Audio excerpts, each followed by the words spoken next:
Hi everybody, this is Rose of Sharon, and I'm back again with another book review. I just read The Essential Kaballah, The Heart of Jewish Mysticism by Daniel C. Matt. And actually, this isn't a very long book, but it speaks of the different aspects of the Sephirot themselves, Ein Sof, which is the name that they give Yahweh, or the ineffable, unpronounceable name of God.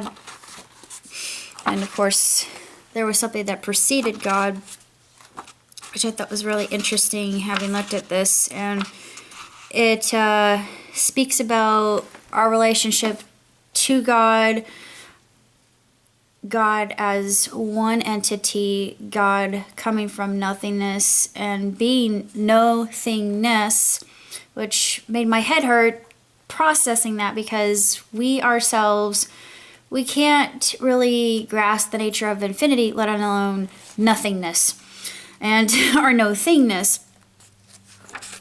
And it speaks about how we should treat each other, and of course it goes back to actual scripture, if you're familiar with scripture, in that you should love your mother and your father, love your neighbor as you love yourselves. Upon these hang the law and the prophets, which Jesus said later on, before the scribes and the Pharisees thought he was blasphemous. So actually it wasn't because he said that, it was more due to the fact that he prophesied that he was going to raise the temple and build it up after 3 days. He was talking about himself, but that's another topic entirely.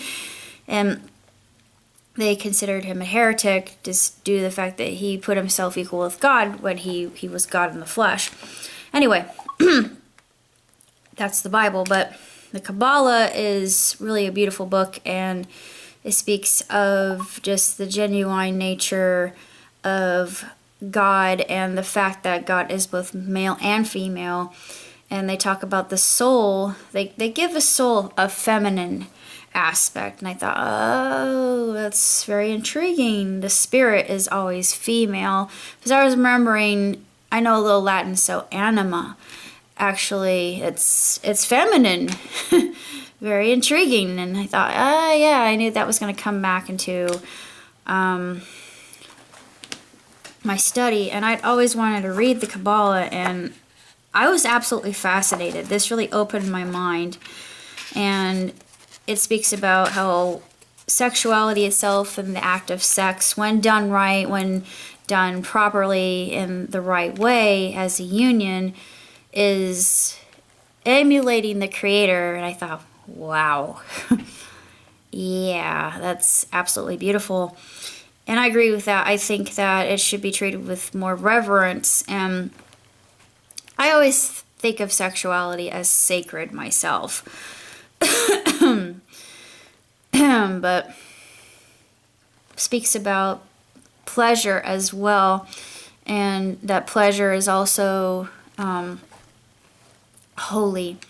It speaks of wisdom and how we should attain wisdom, because we ourselves are a reflection of God, and we might be the only refreshment that other people that have never really heard of God or encountered God will receive. And we're supposed to love unconditionally as God loved us. That's the main principle of Kaballah. And it's the golden rule enacted to the nth degree ad infinitum, with the concept of agape. If you know anything about agape, it's the Greek word for love without strings attached. And agape is just free-flowing love. It's not eros, because eros is erotic love and philios is brotherly love. And then you've got Philadelphia, which is brotherly love. And well, philios is too, but and you have the love between a mother and a child, or a father and his child. But they're all different. And of course, agape is the highest standard that we can achieve as human beings. And it talks about when we descend from heaven, from spirit, we are actually fulfilling part of what it is like to have experiences here. And I thought, that's profound, because it gives us different perspectives, I believe, different viewpoints, different opinions. And I'd never seen it from heaven's eyes, if you've heard the song. And it reminded me of that from Prince of Egypt, which is one of my favorite songs from the film. And I was just remembering, there was a line that Jethro said in the movie that reminded me of what my dad used to say. It was a family saying, and it was, you know, we always see the underside of the tapestry, my dear. We never see the overlay, or the interwoven, interweaved works that God sees, the artistry of the tapestry. And yeah, that's true. We don't see it. We just see the rough underbelly of it. But when it all comes down to is someday we will, and then it'll make sense. But for now, there's a lot of it that's just a tangled mess. But there's beauty in the chaos, I think. And that's what I find. And I love the Schrodinger's cat analogy of non-existence and existing at the same time, because this can and does happen all the time in the realm of metaphysics and quantum physics and quantum mechanics. And I thought, yeah, I've encountered all this before. So in essence, the Kaballah is a physics book in numerology. And it also speaks of the fact that the Sephirot themselves they're 10 principles or tenets, but they are infinite in and of themselves. And it talks about the body, the left arm, the right arm, the head, the torso, the legs, even the genitalia. Every part has its own purpose. Everything done has a purpose. Every element, everything is created with purpose involved. And it just made me, it was completely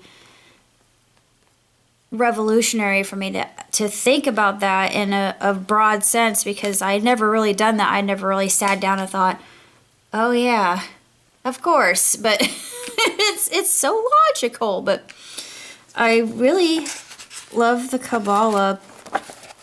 And of course, at the end, it has the scriptural references, which are very, very meaningful. And since I consider this a reference book, I'm going to be keeping it for the rest of my life. And about the author, I did not know Mr. Matt, but apparently Daniel C. Matt has written numerous books and articles on Jewish mysticism, including Zohar, the Book of Enlightenment. Because the Zohar, I'm going to have to pick up the Zohar now, because the teachings of the Kaballah are linked to the Zohar. And I also found that good thoughts producing good actions, good thoughts producing good speech, producing good actions also flows from Zoroastrianism. I think that Kabbalism had its roots in Zoroastrianism. That's just a thought, because I know that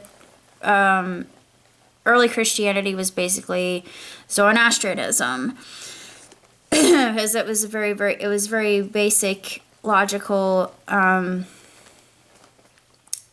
and commonsensical, just following these principles of morality. And maybe that's just a feeling that I get, but I'm gonna have to read the Zohar now, because I'm absolutely fascinated and I want to know more. It just is leading to other avenues that I want to pursue. So, till next time, live long and prosper. Ciao, tutti.